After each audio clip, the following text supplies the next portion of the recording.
ఈ రోజే డౌన్లోడ్ చేయండి. మీ ఫేవరెట్ షోస్ చూడండి.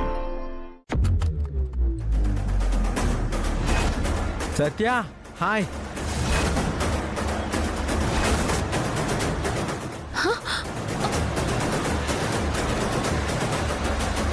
ఏయ్, మీరేంటి ఇక్కడ?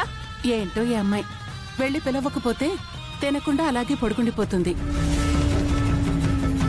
పాప నేను చూడాలని అడిగింది, అందుకే సరాసరి ఇక్కడికి వచ్చేసా.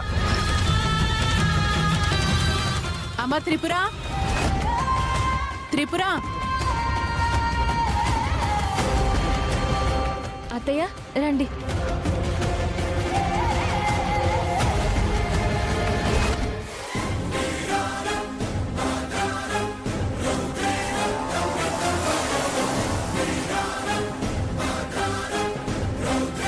ఏంటి అక్కడ పాప కనపడుతుంది?